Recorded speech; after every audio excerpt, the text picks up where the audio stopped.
오늘 우리에게 주시는 하나님 말씀은 마가복음 1장 40절부터 45절까지 말씀입니다. 제가 봉독해 올리겠습니다. 한 나병 환자가 예수께 와서 꿇어 엎드려 간구하여 이르되 원하시면 저를 깨끗하게 하실 수 있나이다. 예수께서 불쌍히 여기사 손을 내밀어 그에게 대시며 이르시되 내가 원하노니 깨끗함을 받으라 하시니 곧 나병이 그 사람에게서 떠나가고 깨끗하여 진지라. 곧 보내시며 엄히 경고하사 이르시되 삼가 아무에게 아무 말도 하지 말고 가서 내 몸을 제사장에게 보이고 내가 깨끗하게 되었으니 모세가 명한 것을 드려 그들에게 입증하라 하셨더라. 그러나 그 사람이 나가서 이 일을 많이 전파하여 널리 퍼지게 하니 그러므로 예수께서 다시는 드러나게 동네에 들어가지 못하시고 오직 바깥 한적한 곳에 계셨으나 사방에서 사람들이 그에게로 나아오더라. 아멘. 네, 오늘 말씀은 마가복음 1장의 말씀입니다. 마가복음이 예수님의 사역에 대해서, 예수님이 어떤 분이신가, 예수님이 우리의 죄를 대신해서 순환받으시고 우리를 살리시기 위해 이 땅에 오신 예수님에 대해서 이야기하면서 어떻게 보면 예수님이 하신 사역에 대해 첫 번째로 이야기한 것이 회당에서 더러운 귀신 들린 사람을 쫓아낸 것, 그리고 이어지는 이야기가 시몬의 장모의 열병을 고쳐주신 것, 그리고 나서 일반적인 예수님의 사역이 나옵니다. 많은 사람들이 몰려와서 병자들의 병을 고쳐주시고 귀신을 쫓아주셨다라는 겁니다. 그러면서 하나의 특별한 이야기로 한 나병 환자와의 만남을 이야기하시죠. 네, 오늘 말씀을 40절부터 이 말씀을 제가 읽고 묵상하고 계속 읽으면서 이 말씀 참 어렵다라는 생각이 들었습니다. 이 말씀이 참 어려운 것이 꼭 뒤에 예수님이 왜 아무에게도 말하지 말라고 하셨을까, 또는 이 사람이 하지 말라고 말하지 말라고 했는데 널리 가서 이야기를 했을 때 오히려 이 소문이 퍼져서 좋은 게 아닌가. 많은 사람들이 예수님에 대해서 소식을 들어서 좋을 것 같은데 예수님은 오히려 동네에 드러나게 다니지 못하시고 한적한 곳으로 피하셨다는 이유는 뭘까 하는 이런 어려움도 있지만, 저는 그거보다 먼저 오늘 말씀을 보면서 이 나병 환자가 예수님께 나와서 하는 이 말이 예사롭지가 않은 겁니다. 보통 우리가 병이 있습니다. 나를 괴롭히는 병이죠. 또 괴로운 병이 있을 때, 특히 나병같이, 나병이 전에도 말씀드렸지만 꼭 지금의 한센병만을 말하는 것이 아니라 광범위한 피부병, 피부 질환을 이야기합니다. 그렇다면 오히려 나를 괴롭히고 있는 이 병을 고쳐주십시오라고 요청하는 게 가장 일반적이고 당연할 것 같은데, 이 사람이 나와서 뭐라고 말하냐면 오늘 40절에 나와 있죠. 원하시면 저를 깨끗하게 하실 수 있습니다. 왜 굳이 이렇게 표현을 할까? 왜 이렇게 주님이 원하시면 내가 깨끗해질 수 있습니다. 이거 깨끗하게 해달라는 겁니까? 애매하잖아요. 그리고 병을 고쳐주십시오. 딱 당연하게 이야기하면 될 걸 왜 이렇게 표현했을까? 이게 뭐가 어려운가라고 생각할 수 있습니다. 먼저 첫 번째로 성경 문자 그대로 있는 그대로 받아들이면 되지, 이걸 뭘 어렵게 생각하나. 마치 예전에 2000년 전에 예수님에게 있었던 일을 옆에서 보면서 이렇게 글로 기록했다면 이게 어려울 리가 없습니다. 그 나병 환자가 그렇게 말했나 보지, 그냥 그렇게 말했으니 그렇게 적었겠지, 이렇게 생각하면 어렵지 않은데, 그러면 문제가 뭐냐면 그럼 2000년 전에 있었던 그 사건과 지금 나와 무슨 상관이 있냐는 겁니다. 2000년 전의 일을 객관적으로 기술한 것이 성경이라면 예전에 그런 일이 있었구나 하고 끝입니다. 지금의 나에게 아무런 영향을 못 미친다는 거죠. 우리가 성경을 읽고 이 성경을 해석하고 이 성경의 말씀을 묵상하는 이유는 이 성경의 말씀은 하나님의 말씀으로 우리가 고백하고 이 말씀이 오늘도 살아서 나에게 역사하시기 때문에, 2000년 전에 있었던 일을 기록한 것이 아니라 지금 나에게 들려주시는 하나님 말씀이기 때문에 우리가 이 말씀을 하나님의 말씀으로 고백하고 믿는 겁니다. 그렇다면 이 말씀이 나와 어떤 연관이 있는지를 살펴보는 작업이 바로 해석일 텐데, 그 해석에 있어서 먼저 그래도 조금 쉬운 방법은 뭐냐면 이 말씀을 통해서 내가 어떤 필요를 내가 지금 필요해서 나에게 주시는 이 말씀, 나의 필요를 채워주시는 말씀으로 내가 읽어야겠다라고 하면 사실 어렵지 않습니다. 그 말은 뭐냐면 내가 하나님께 원하는 게 있죠. 우리가 오늘 예배 자리로 나오면서 기대하는 바가 있습니다. 하나님을 만나러 나오고 하나님께 기도할 때에 뭔가 예상되는 또 기대하는 바가 있습니다. 그것을 성경 말씀을 통해서 우리가 찾아내고 투영한다면 어렵지 않습니다. 이 나병 환자와 같이 주님 앞에 나와서 주님 원하시면 저를 고쳐주실 수 있습니다. 간구하고 겸손한 마음으로 주님 능력 있으시지 않습니까? 주님 원하기만 하면 나는 낫는 거 아닙니까? 주님의 능력을 인정할 때에 주님이 그래 깨끗하게 고쳐주시고 우리가 원하는 소원을 주님께서 이렇게 들어주시는구나. 나병 환자와 같은 믿음을 가지자라고 성경을 읽으면 그 다음부터 또 성경이 쉬워집니다. 구약 성경을 읽으면서도 다윗처럼 열심히 하나님을 찬양하고 하나님께 질문하고 하나님한테 답을 구해서 그대로 행동하자. 솔로몬처럼 1,000번제를 드리면서 하나님께 기도하면 하나님께서 나타나셔서 원하는 게 뭐냐 지혜를 주시고 부귀영화를 주시는 기도하면 들어주시는 하나님을 우리가 만날 수 있는 것도 성경입니다. 그런데 거기서 그치면 문제가 생기죠. 그래서 거기서 내가 원하는 것, 어떤 내가 하나님을 통해서 받아내고자 하는 것을 받아내는 도구로 하나님의 말씀이 전락하는 겁니다. 거기서 그치면 안 됩니다. 그렇다고 해서 우리가 뭐 대단한 성자라고 해서 하나님께 기도하는 게 뭐 하나님과의 깊은 교제만을 추구하면서 내 형편, 내 사정을 하나님께 아뢰지 않고 나는 어째도 상관없으니 하나님 뜻만 이루어지면 됩니다. 이럴 수 있는 사람은 거의 없습니다. 이럴 때라도 나와서 필요하고 다급하고 간절할 때라도 나와서 하나님께 기도하는 거 하나님이 기뻐하시죠. 분명합니다. 그런데 내가 기도하는 것이 이루어지면 하나님이 내 기도에 응답하셨다고 감사하고 간증하고 이루어지지 않으면 내가 믿음이 부족한가 보다, 기도가 잘못됐나 보다, 아직 뭔가 더 해야 되나 보다 나를 다그치면서 뭐가 잘못됐는지를 찾아가는 것에 그친다면 이걸 바로 비판받는 기복신앙인 겁니다. 여기서 한 발 더 나가야죠.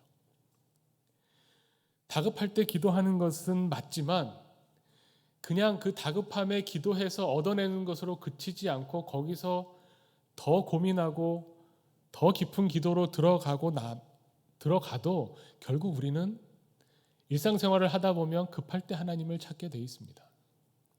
저는 수험생을 위한 기도, 이렇게 수험생을 위한 특별 기도 좋게 볼 수도 있고 나쁘게 볼 수도 있어요. 뭘 늘 기도하는 거지 뭘 특별히 또 수능 앞뒀다고 교회가 이렇게 제목을 다 거창하게 붙이면서 뭐 수험생을 위한 특별 기도 언제는 그럼 기도 안 한다는 얘기인가?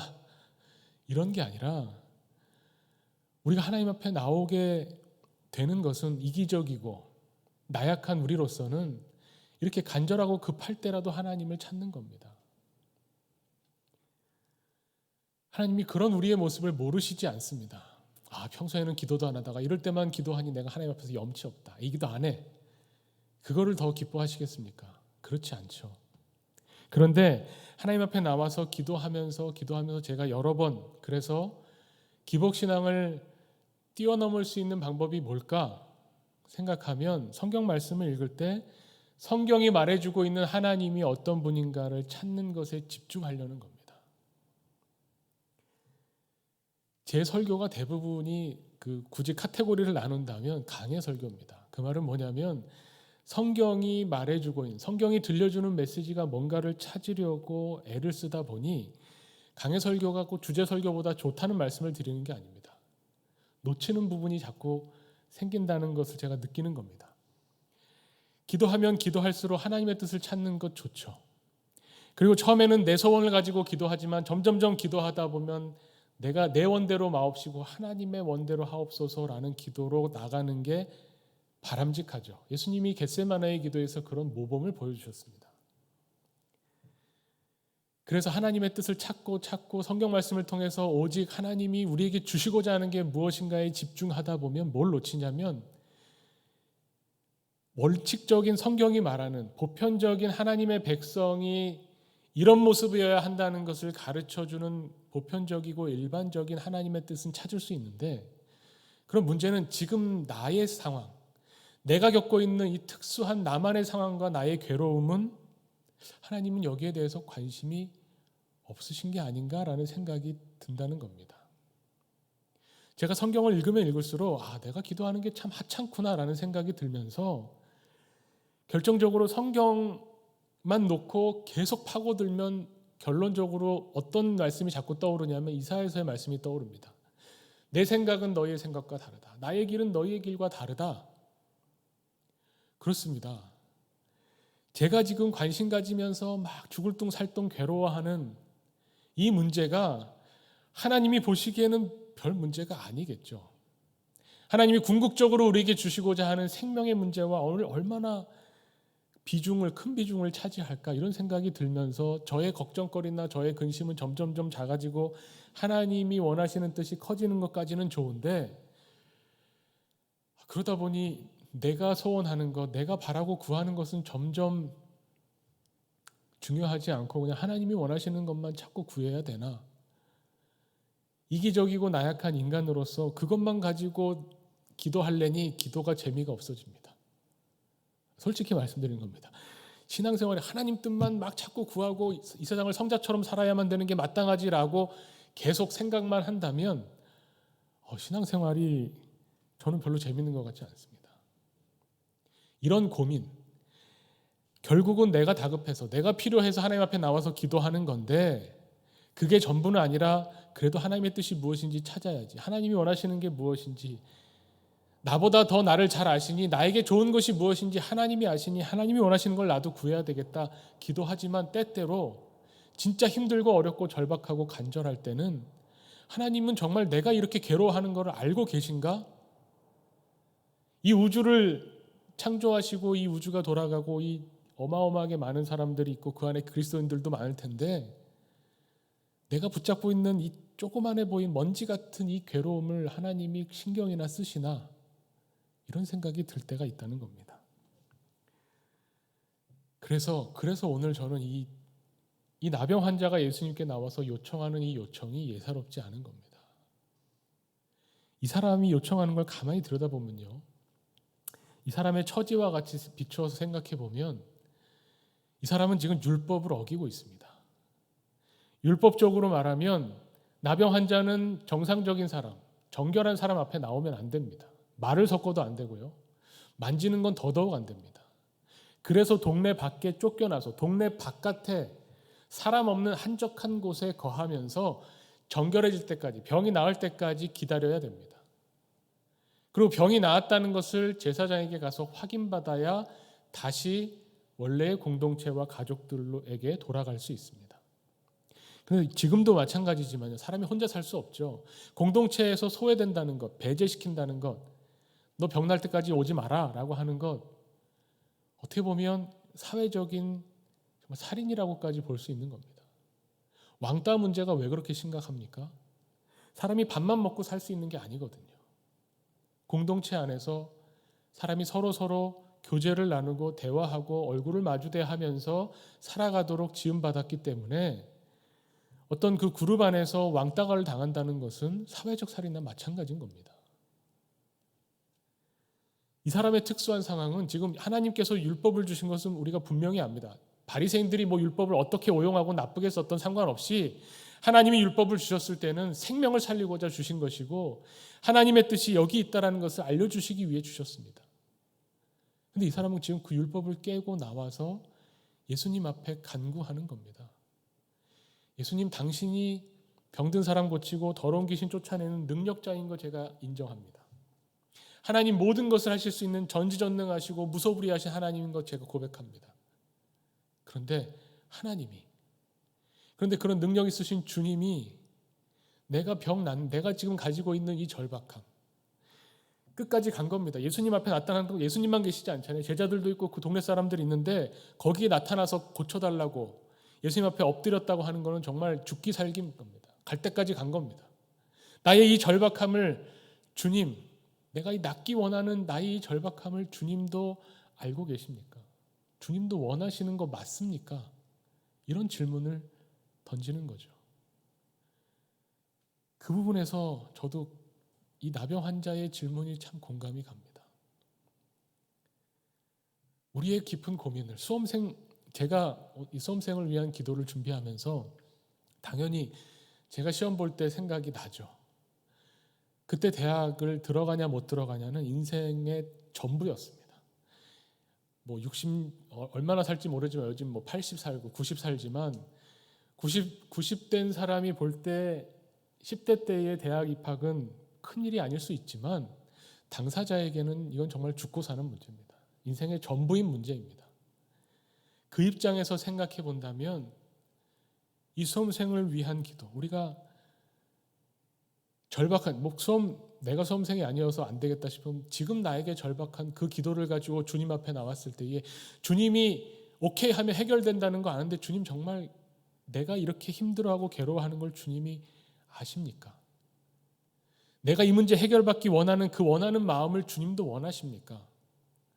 이렇게 질문할 때에 우리도 이런 질문을 하기 때문에 오늘 성경 말씀이 나에게 주시는 주님의 응답으로 들릴 수 있는 겁니다. 예수님께서 불쌍히 여기셔서, 여기서 말하는 불쌍히 여기시는 건 단순히 동정이 아니라는 것 아시죠? 주님이 나의 처지를 이해하시고 나와 같은 입장에 계시고 나를 공감하시고 나의 괴로움을 주님도 주님의 괴로움으로 받아들이셔서 사랑하는 마음으로 오늘 41절을 말씀하십니다. 내가 원하노니 깨끗함을 받아라. 이 말씀이 얼마나 복음인지 모르겠습니다. 우리가 기도하면 기도할수록 내가 원하는 게 아니라 주님이 원하는 것을 내가 원하기를 원합니다 기도하는데, 그렇게 저도 말씀드리고 그렇게 배웠고 그렇게 하려고 애를 쓰는데 정말 절박한 상황에서 율법이고 뭐고, 율법이 하나님이 주신 겁니다. 근데 이 사람이 율법을 어기고 주님 앞에 나왔을 때 주님도 율법을 깨고 이 사람에게 손을 내밀어서 몸에 손을 대십니다. 율법을 어기는 일입니다. 하나님이 이 율법을 주셨을 때 피부병 걸린 사람들은 격리해야 된다, 낫기 전까지는 들어오면 안 된다, 이유가 있었습니다. 생명을 살리기 위함입니다. 공동체를 살리고 이 아픈 사람도 살리기 위해서 예수님이 주신 율법이지만 예수님이 이 특수한 상황에서 예수님도 율법을 어기십니다. 이 말은 예수님이 율법을 어긴 사람이다, 이제 우리도 안 지켜도 된다, 이런 말이 아니라 예수님이 어떤 분인가를 마가복음이 우리에게 들려주는 겁니다.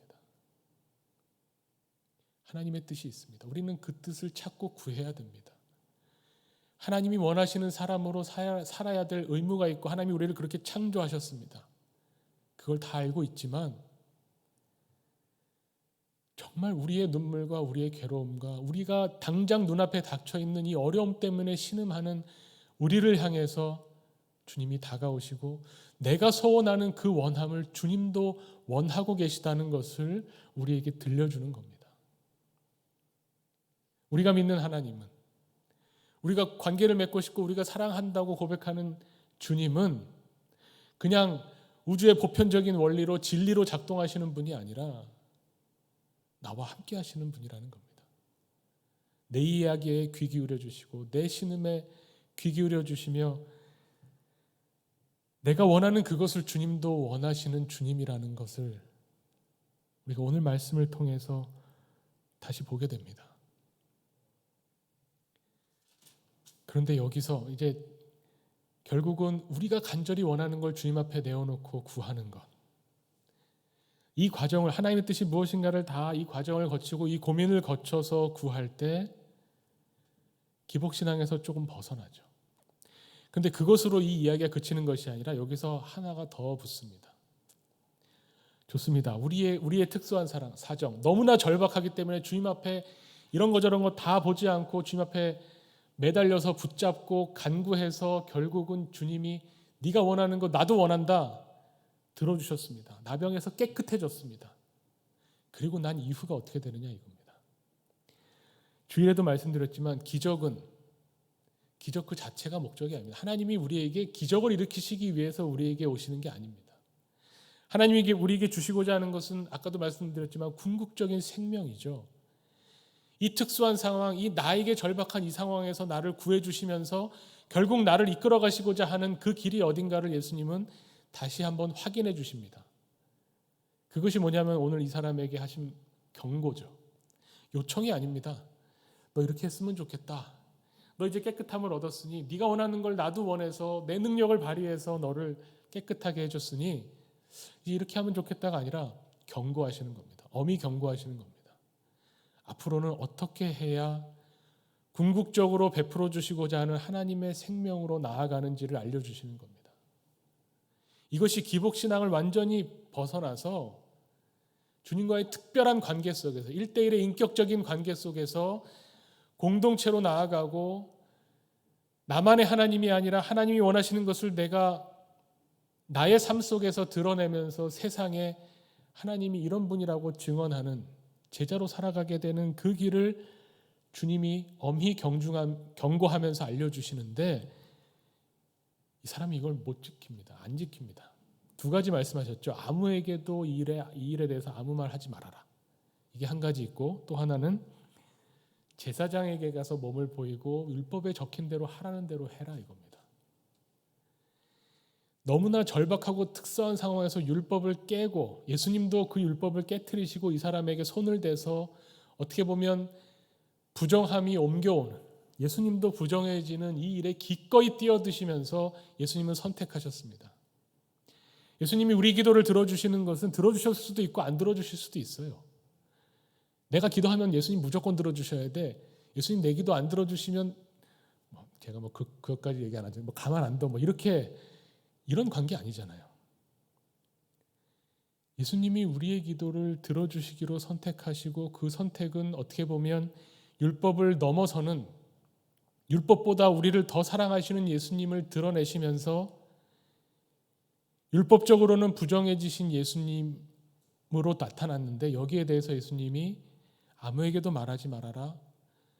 그리고 다시 원래 율법, 하나님이 주시고자 하는 그 생명의 길, 이 율법이 이제 필요 없어져서 폐기된 것이 아니라 이 율법을 완성시키러 오신 예수님께서 하나님의 뜻을 찾고 구하면서 다시 공동체로 돌아가서 원래 누렸어야 되는 생명을 누리면서 하나님의 사람으로 살라고 하시는 거죠.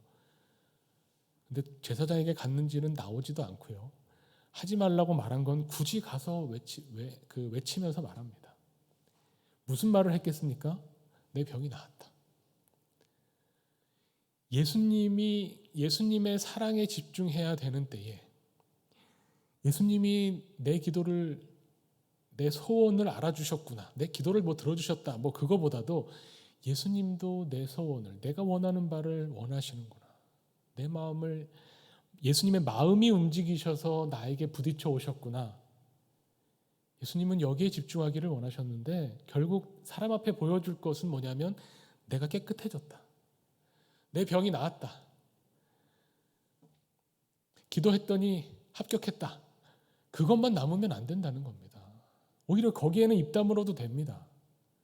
내가 기도했는데 됐는지 안 됐는지 그게 중요한 것이 아니라 이제 주님과 이 특별한 경우 때문에 특별한 관계로 들어갔고 특별히 주님이 나에게 다가오셔서 내가 느꼈던 그 감동에 대해서 이것이 어떻게 앞으로 하나님의 사람으로 살아갈 것인가로 연결돼야 되는데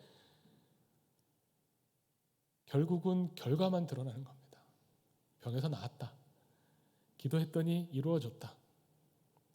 내 문제가 해결되었다. 그럼 뭐가 남습니까? 부정함을 무릅쓰고 율법을 깨가면서 이 사람에게 능력을 베푸신 예수님이 이제 부정한 사람이 되어서 예수님과 이 사람의 위치가 바뀝니다.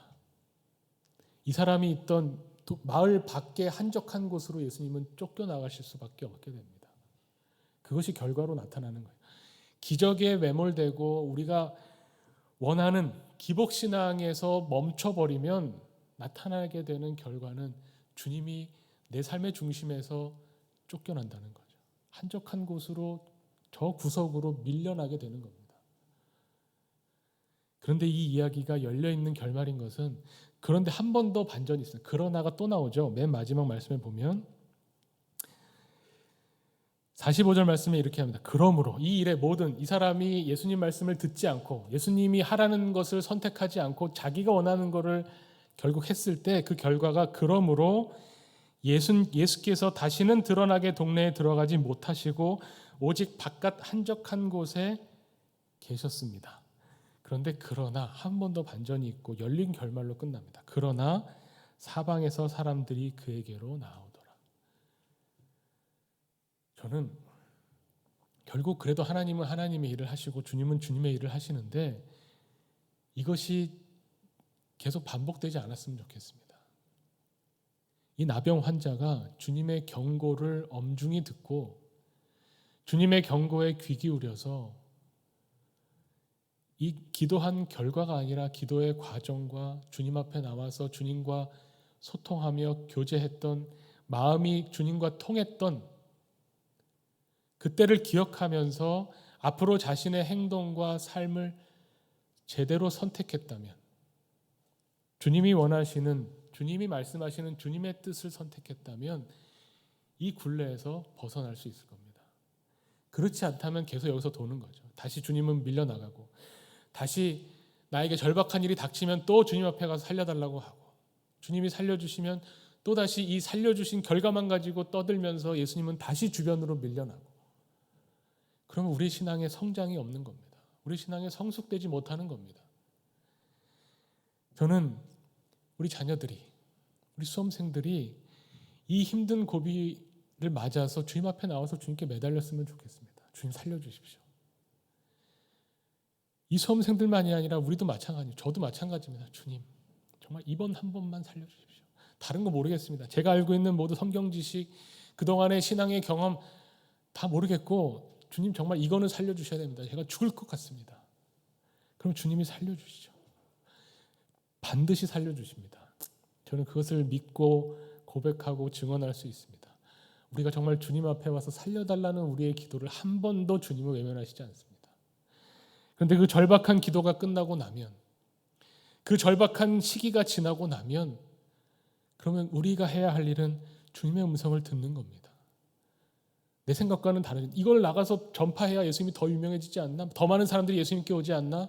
내 생각이 아니라 주님의 뜻을 찾고 구하면서 주님이 원하시는 길로 가겠다고 선택하는 겁니다. 그러면 우리의 이 수험생을 위한 기도가 여기에서 그치지 않을 겁니다. 이 수험생의 평생에 앞으로 살아가는 날 동안 주님과 함께 동행하게 되는 그 주님과의 동행하심에 정말 의미 있고 깊이 있는 한 걸음이 될 수 있는 겁니다. 여기서 다시 기복신앙으로 돌아가지 않도록 내 문제만을 해결하기 위해서 주님을 만나는 것이 아닌 주님과 동행하기 위해서 주님 앞에 나와 기도하는 그런 평생을 주님과 함께 하기를 원하는 기도의 첫걸음이 여기서부터 시작될 수도 있다는 것을 우리가 다시 한번 오늘 말씀을 통해서 깨닫게 되기를 원합니다. 우리 이 시간 함께 주님 앞에 기도할 텐데요.